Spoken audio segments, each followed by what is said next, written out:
Take two with Mike Maresca here in the shop, getting a little bit of work done on a Thursday night. So that thing just keeps wanting to turn on, doesn't it? So it'll be okay, though. That's the compressor up there trying to get in the background. Was just nut and bolting the motor. He was at Port Royal this past weekend, got a flat. Georgetown before that. Next time he will suit up will be Outlaw Speedway. They've got their race coming up the first weekend in April. So I guess we'll start with this past weekend. What went wrong down at Port Royal? I feel like we had a pretty good car. I ended up running over something with the right rear tire.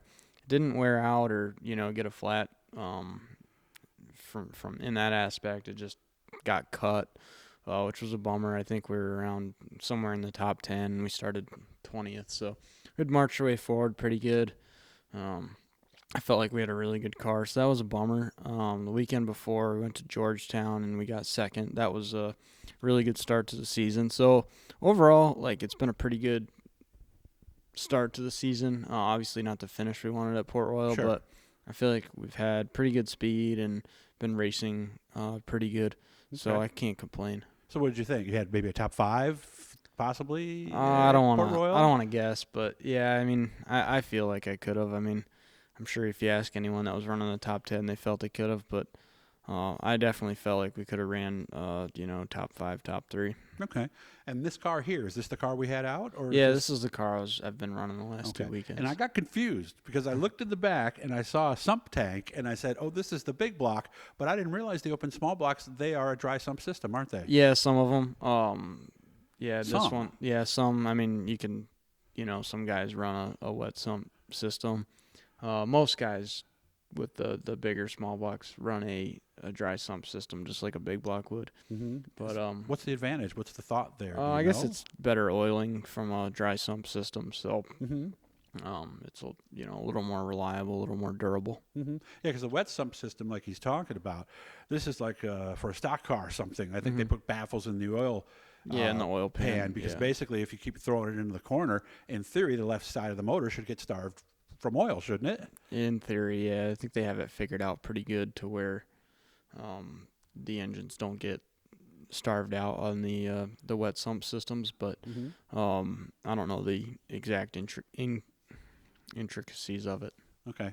And, of course, the dry sump system with that, isn't that kind of the ultimate way to go? Because, in theory, the oil distribution should be the same all the way through the engine, shouldn't it? Yeah, and it's more durable. You can run, obviously, like bigger pumps and all that stuff. And, it's just a better system overall for, any durability and longevity and things like that. Some guys have told me, too, that if you do have a small oil leak, having that extra in the tank is almost like an engine saver.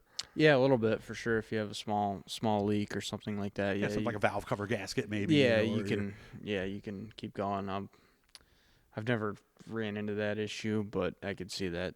Yeah, definitely saving the day. I think one of the guys actually called it that the first time I found out about it. He goes, that's my engine saver right there with all that oil in there. So outside of Outlaw, which is coming up, that's a special, what are the weekly plans? Or are we going to jump around like we have some years past? So the plan now is to run the Short Track Super Series North region. With this car, and I have another car I'll be running. And then I'll be I'm going to try and do the Thunder on the Thruway shows between Utica Rome and Fonda, and then try and get to the specials that they have at Outlaw Speedway. And then I'm also going to try to go to Fonda and Utica a couple times just for some weekly racing. If I don't have anything going on, I'll probably go to Utica or Outlaw. So, yeah, that's kind of my plan. And then, obviously, a lot of bigger races in the fall. Stuff like that. Right now it's looking like maybe 45 races. We'll see how it goes. I've been fortunate to have a pretty good group of people coming and helping me even during the week a little bit and at the racetrack. So maybe I'll get to do a little bit more racing. Okay. Any big block stuff? Yeah, I hope so. I don't know what it'll all entail this year. I guess do we have a second car? Yeah, I have a big block car. Okay. Yeah, yep. Just for me to try and keep everything together. I'm just kind of trying to stay on one tire for now and makes sense. Just do what I can with that and set my sights on those two series. But if the time allows and I have something I can get to, then yeah, I'd like to race my big block a little bit. Okay, like Super Dirt Week, maybe some things like that possibly? Probably not Super Dirt Week, but maybe a couple other, bigger races or something that they have, or maybe if there's nothing going on, I can go on a weekend to one of the local tracks that runs big blocks, whether Canandaigua or Brewerton or something. Oh, okay, so that's a possibility to show up for something like that, like maybe the Harris Memorial or something at Canandaigua, possibly. I think we have a race that weekend at Fonda, but okay, you do. I'm sure you do. Yeah, actually, so. maybe even just in the summer or something. If we have a couple rainouts or something in a row and they're racing, I might try and slide over there. Well, is there one or two races that you're saying I really would like to have the big block for this race?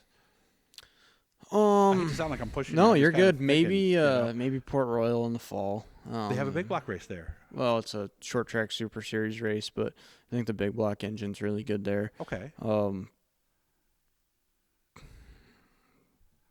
That's. I'm trying to think of some other tracks. Yeah, I'm but thinking most of that. them, I mean, most of them are fairly small. Maybe Granby up in Canada, but I think I'll probably stick with this engine combination for a lot of the races. Yeah. All right. I know a little while ago, what was it, last year or year before, you took some time off to do a little fishing on the professional level. Are we doing any more of that? Yeah, planning on it. Hopefully get out, sometimes. I didn't completely pack my schedule, so we used to like to fish. That's a thought. Yeah, we like to fish Sundays, and if time allows, I'll definitely be out there, but definitely focused on racing this season.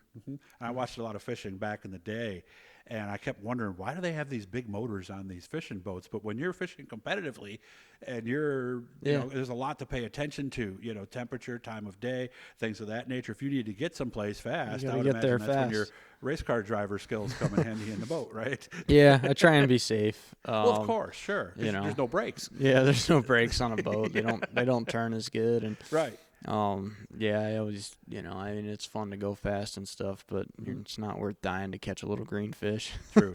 Bass fishing obviously is the preferred. Yeah, I enjoy bass fishing. Obviously, I'll kind of go fish for anything. We've done some lake trout fishing in the past at some small lakes. That's tricky though, isn't it? Yeah, it's fun. I mean, we've had some good luck with it, doing some funny techniques, but different techniques and stuff. And yeah, we do a little walleye fishing, and if I want to catch dinner. But let's be honest, walleye is just as good as any that's my haddock favorite. or cod or anything you get in the store. It's just as good. Yeah, absolutely. But it's right there. Yeah, most of the time I'm on the water, I'm trying to catch bass. Yep.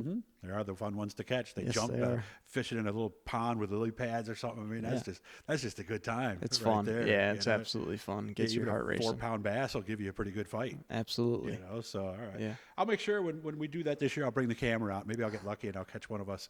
Or well, I can't catch myself catching a fish because I'll be shooting the camera. But maybe I'll be lucky enough to catch Mike doing that. So good to see you. Seriously, I appreciate you coming out tonight. I messaged Mike earlier in the week, told him I was coming out today, and he made a point to come on out to see us. So again, guys, turn on the notifications, subscribe, leave a comment if you'd like, hit the like button if you can.